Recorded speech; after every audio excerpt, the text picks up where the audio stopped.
छाणी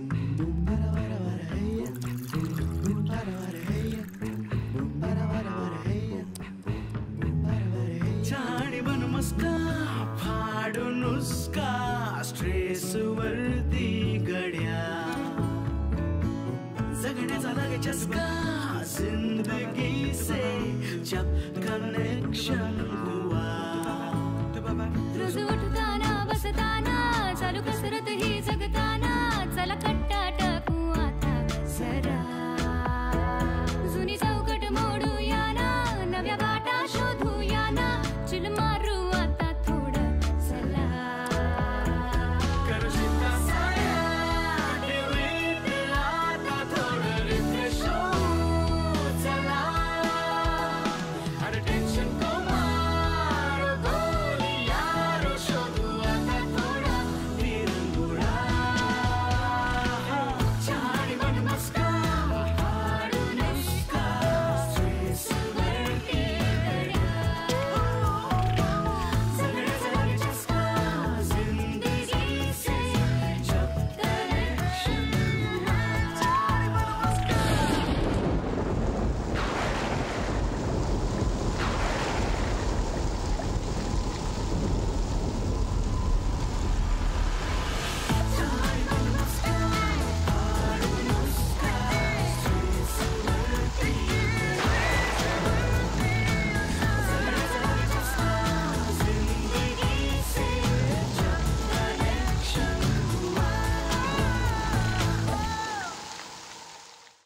let's accept it.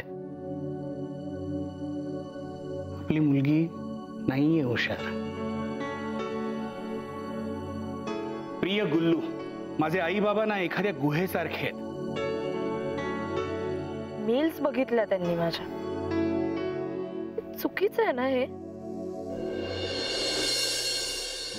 आणि हे पण ऐका, बघ काय काय विचार आहेत आपल्या या मुलीचे आपल्याबद्दल. मला वाटतं की पळून जावं इथून कुठेतरी दूर. मला काहीच येत नाही. मी माझ्या आई वडिलांसारखी हुशार नाही. मी काय करायचं?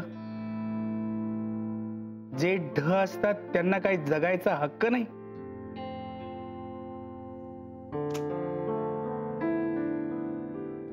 काय दुःख दिलंय ग तुला आम्ही? हा, लोक कोणत्या परिस्थितीमध्ये जगतात काही माहितीये का ग तुला? काय अपेक्षा करतो आम्ही तुझ्याकडून? तू अभ्यास करावास, आपल्या मुलांनी अभ्यास करावा अशी अपेक्षा करणं चुकीचं आहे का ग? तुम्ही माझ्या मेल्स वाचल्यात. हे चुकीचं आहे. चुकीचं आहे हे. चुकीचंच आहे. अरे ही आपली बदनामी करत सुटली आहे. तुला कळत नाही का?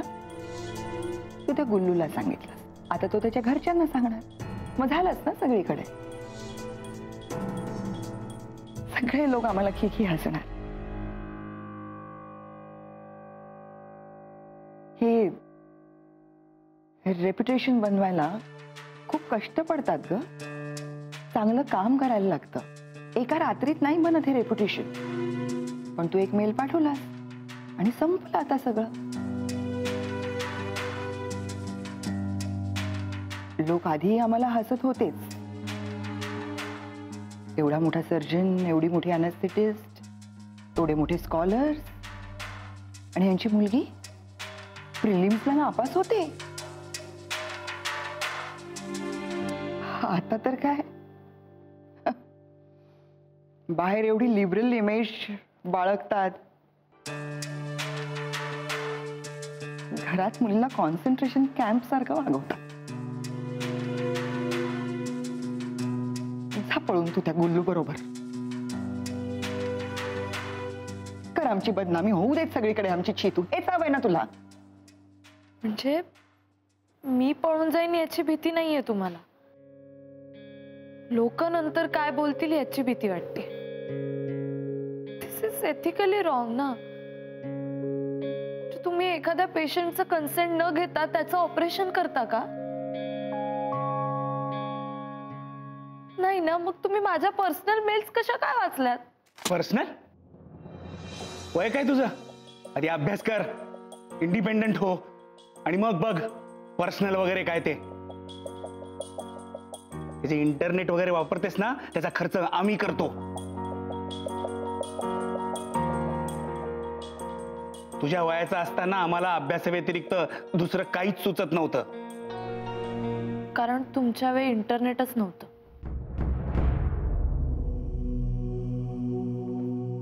थांब, कुठून शिकलेस हा आगाऊपणा? हा, कशाला जन्माला घातलं मी तुला हे सगळं ऐकून घ्यायला? तेच म्हणतीये, मग का घातलं तुम्ही मला जन्माला? मी इतकी होपलेस आहे जर तुम्हाला आधीच कळलं होतं, मग एखादा टेस्ट ट्यूब बेबी ऑर्डर करून घ्यायचं होतं ना. तुम्हाला हवं तसं बेबी ऑर्डर करायचं होतं. मग म्हणजे हुशारपणाच्या इतक्या जीन्स, आज्ञाधारकपणाच्या इतक्या जीन्स, लुक्सच्या इतक्या जीन्स, किमान त्याला 10वी 12वीला तरी चांगले मार्क्स मिळाले असते. मग आणि तसंही तू म्हणलीच होतीस ना बाबांना की आपण दुसरा चान्स घ्यायला पाहिजे होता म्हणून. मग का नाही घेतला मग दुसरा चान्स?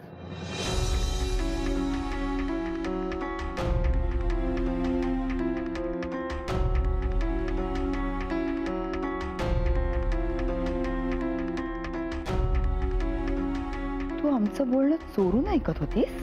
तुमचं बोलणं माझ्या कानावर पडलं कारण तुम्ही माझ्या खोलीत बसून बोलत होतात. मी नाही तुमच्यासारखं चोरून बोलत, ऐकत, बघत.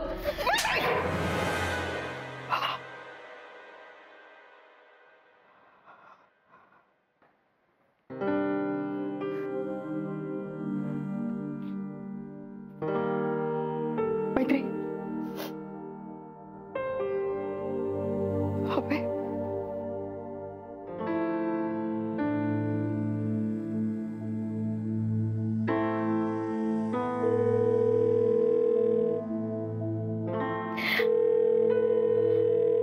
बाई, अच्छा, काय झालं ग? बाई मला काहीच येत नाही. मला माहितीये की मी खूप मोठे आहे आणि मला कधीच काही जमणार नाही आयुष्यात. मला माहितीये. काय झालं? परत भांडले का ते दोघं तुझ्याशी? मी आता चांगली रागवते त्यांना, खरडपट्टी काढते त्यांची. बाई, मी लहान नाहीये ग. मला पण कळते की कधीच काही बदलणार नाहीये. अगं सोन्या, काय झालंय सांग ना. या लोकांना ना मी सहन नाही होत. ते माझ्याकडे असं बघतात की आपण हे काय जन्माला घातलं, जे इतकं बुद्धू आहे, इतकं होपलेस आहे, इतकं अक्कल शून्य आहे. अगं काय बाई, मला कंटाळा आला आता सगळ्याचा. किती दिवस मी तेच तेच तेच तेच तेच तेच ऐकत राहू? हे बघ सोन्या, तू तू तू रडू नको. अगं काही नाही, थोडा त्यांचा मूड खराब असेल म्हणून बोलले असतील. हा माई, तुला सांगायला फोन केलाय की मी हे घर सोडून जाते. काय? माई, मी ठरवलंय. मी हे घर सोडून जाते. ए ए ए ए सोन्या, प्लीज ऐक माझं. हे बघ, तुम्हाला सांगू नकोस इकडे राहायला. मी तुझं ऐकणार नाहीये. माझं ठरलंय. मी हे घर सोडून जाते कायमची. मी पळून जाते असं म्हण हवं तर, पण मी जाते. माझं ठरलंय. हे हे हे हे बघ, एक करतेस का तू? हा, तुला पळून जायचंय ना? हा, मग तू माझ्याकडे येतेस का पळून? हा, माझ्याबरोबर राहशील का तू? हा, आपण दोघे राहूया. मी एकटीच असते की नाही. हा, पळून इकडे तिकडे कुठे जाऊ नकोस. तू माझ्याकडे ये. हा, आपण खूप मज्जा करूया. तुला कुठली खोली हवी सांग मला. हा, आजोबांची? हा, ये तू इकडेच ये. येतेस ना? हा, हो. प्रॉमिस? हो. नीट ये.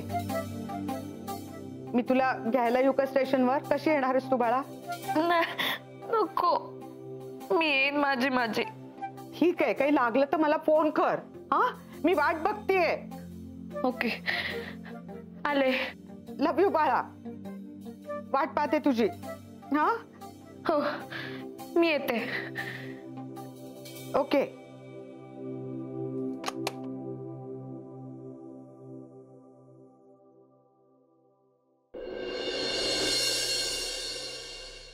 आणि अशा प्रकारे माझी माईकडे बदली झाली.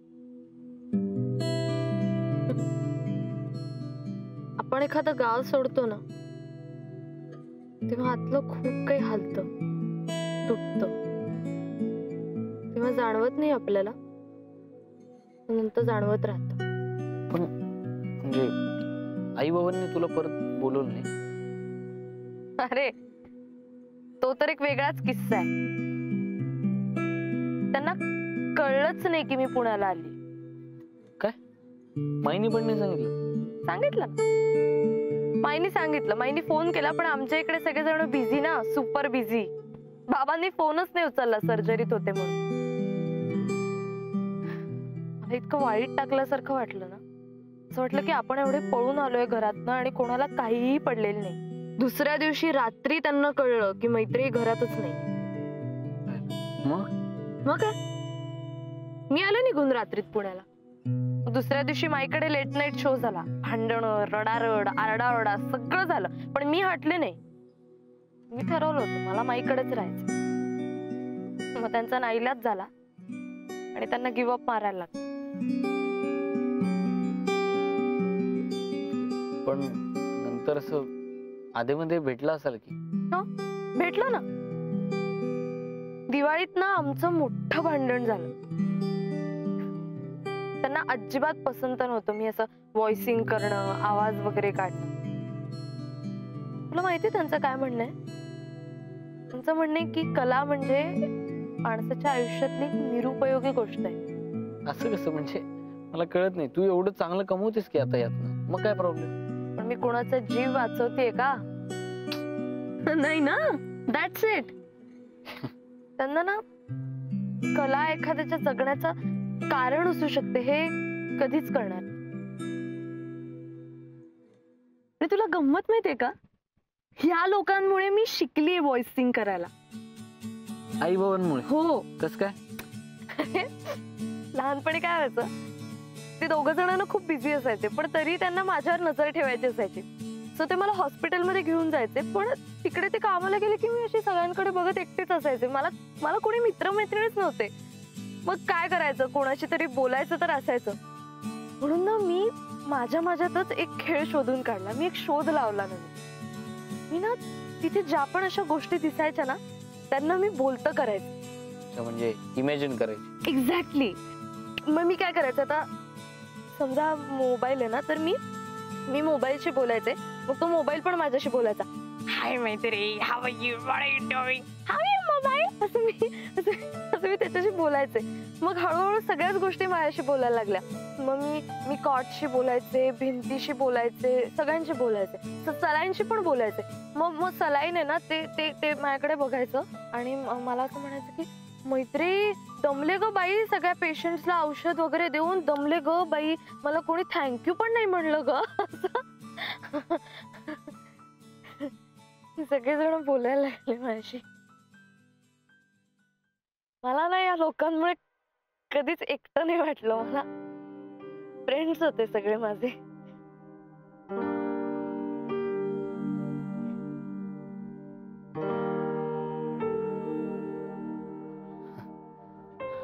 म्हणजे माझं असं नसायचं. म्हणजे मी एकटं इमॅजिनच करू शकत नाही स्वतःला. कधीच एकटं राहिलोच नाही.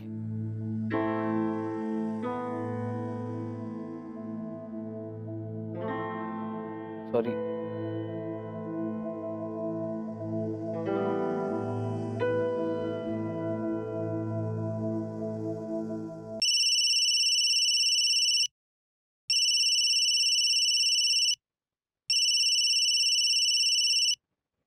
उचल ना, त्यांना काळजी वाटत असेल. तू बोल.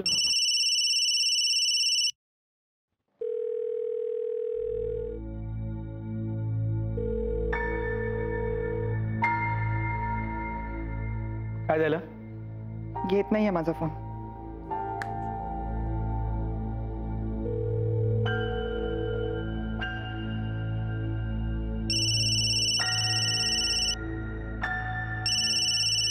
वाटतं खरंच उचल. त्यांना खूप वेळा केलाय त्यांनी फोन ऍक्च्युली.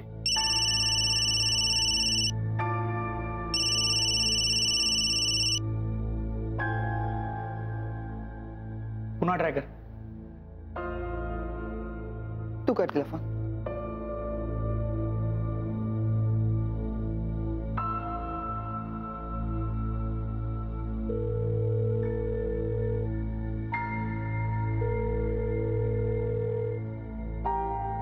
नाही उचलत.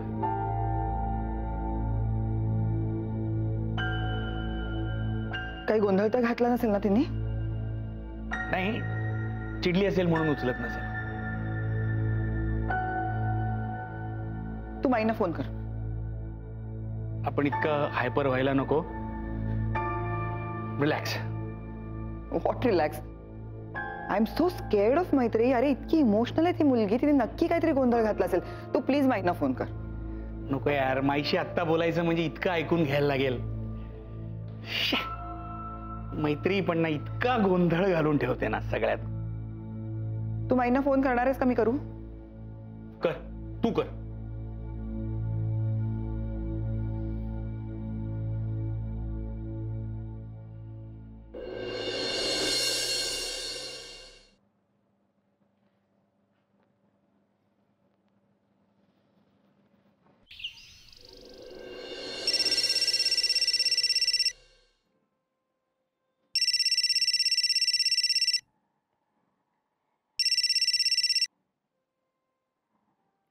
हा बोल अभय.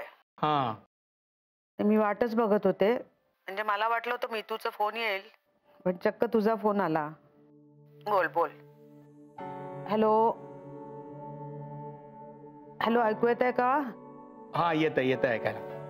हा, मग काय झालं का तुमचं बोलणं? हो म्हणजे नाही झालं बोलणं. म्हणजे नेहमीप्रमाणे मैत्री आली, तमाशा केला, भांडली आणि निघून गेली. म्हणजे आता ती तिथे नाही आहे का? हो, नाही आहे इथे. आपल्या बॉयफ्रेंडला घेऊन आली हॉस्पिटलमध्ये डायरेक्ट, काहीही न कळवता. अरे पण ती मला म्हणाली होती फोन करणार आहे म्हणून. तिने काही कळवलेलं नव्हतं. ऑपरेशन चालू असताना डायरेक्ट ओटी मध्ये आली. मी याच्याशी लग्न करणार आहे असं म्हणाली आणि निघून गेली. It was so embarrassing. सगळी लोक इतके विचित्र नजरेने आमच्याकडे बघत होते. काही मॅच्युरिटीज नाही आहे या मुलीला. She is so childish. She is your child. बरोबर आहे माई. अगं पण काही पद्धत असते ना, प्रोसिजर असते एका प्रत्येक गोष्टीला. तिला केबिन मध्ये बसायला सांगितलं होतं. जेवायला घेऊन जाणार होतो आम्ही तिला. लग्नासारखे विषय हे उभ्याने बोलायचे असतात का? तर नाही. भांडण उकरून काढलं, तरा निघून गेली तिकडनं. मग आत्ता कुठे आहे ती? नाही माहित माई मला. तू विचार आता कुठे तिला ते फोन करून. अनघा आहे का तिथे? तिला जरा करून बघायला सांग. अगं आम्ही दोघांनी केला होता फोन, पण ती नाही उचलत आहे आमचा फोन. ठीक आहे, मी बघते. कळव मग.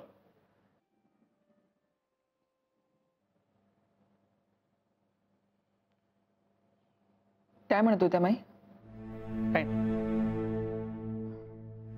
माझ्याबद्दल काय विचारत होत्या? तुझ्याबद्दल काही नाही, आपल्या दोघांबद्दलही विचारत होती. आपला फोन का घेत नाहीये ती? म्हणजे आपला फोन घेत नाहीये ती, ही सुद्धा आपलीच चूक. पुन्हा मैत्रीचीच बाजू घेतली ना त्यांनी. आता सुरू करू नको बुवा. नाही पण तू सुरू कर. ऑलरेडी खूप उशीर झालाय आज.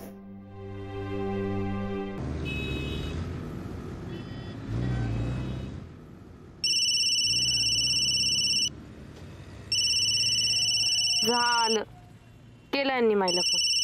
मी नाही बोलणार आता, तूच बोल. नाही नाही, तू बोल, मला इच्छाच नाही. अगं नाही बोल, तुम्हाला नाही बोलायचं.